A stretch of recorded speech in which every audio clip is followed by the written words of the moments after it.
So welcome to another Thursday Thought. So the challenge with carbon is that it's not the amount of carbon we produce at a given point in time.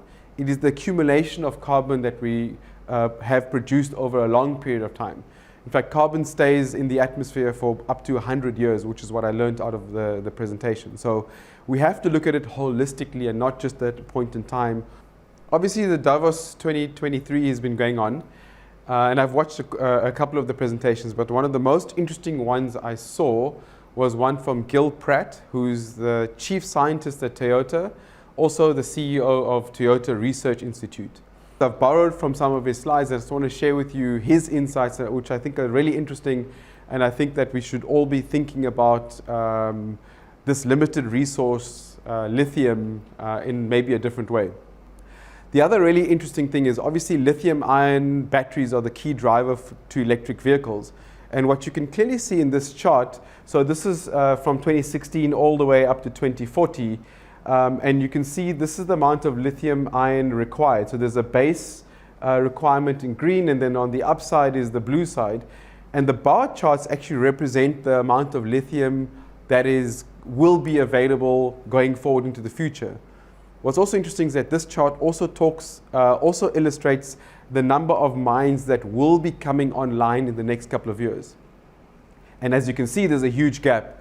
So the amount of lithium that we'll be able to produce versus the amount of lithium required is actually a big mismatch. There's a big gap. And this, as I said, considers the future mines that are coming on board. And what he also talks about in the presentation is the fact that it takes 10 to 15 years for one of these lithium mines to come online and actually start producing lithium. However, it takes 2 to 3 years to produce a battery manufacturing plant. So we're going to have an influx of battery manufacturing plants in the next couple of years. However, not enough lithium to supply those battery manufacturing plants. So I think there is a lithium problem, and we need to think of lithium as a scarce resource going forward. So he also talks about maybe using lithium in a different way. So he uses an example of 100 cars, internal combustion cars, gasoline cars, that produce on average about 250 grams per kilometer of carbon dioxide. And so these white cars represent non-electrified vehicles. And what he talks about is that they produce an average of 250 grams per kilometer of carbon dioxide. He also goes on to explain the different types of vehicles coming into the future. We obviously have fully battery electric vehicles like we're all familiar with. We have plug-in hybrids, and a plug-in hybrid is essentially a car that runs on a battery but has a small internal combustion engine within it. So when the battery runs out, the internal combustion engine can actually charge the battery up. And then we have the historical hybrid vehicles that actually run on an internal combustion engine but supported by a battery. So what he talks about is if you take a typical battery electric vehicle that would require approximately 100 kilowatts of battery power. Basically what you would do is reduce the overall average of these 100 vehicles down to approximately 248 grams of carbon dioxide being produced.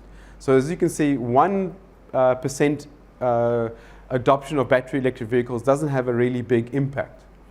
However, if you take the same amount of lithium and batteries produced and create a plug-in hybrid, you're able to produce 6 vehicles. And as you can see, the average amount of carbon dioxide produced is 244 grams for the whole fleet. So as you can see, maybe producing plug-in hybrids actually makes more sense than making one battery electric vehicle. And if you look at the typical hybrid vehicle and you basically produce a lot more hybrid, you are able to produce a lot more hybrid vehicles with the same amount of lithium. The actual average for the whole fleet actually comes down to 205 grams.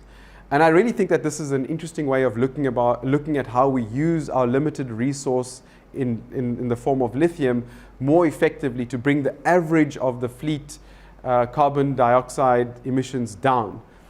And I think this is especially interesting for environments where electricity is not always available, plug-in options are not always available. maybe rethinking the way we use our lithium more holistically is probably something I think we need to consider. Here's another Thursday thought.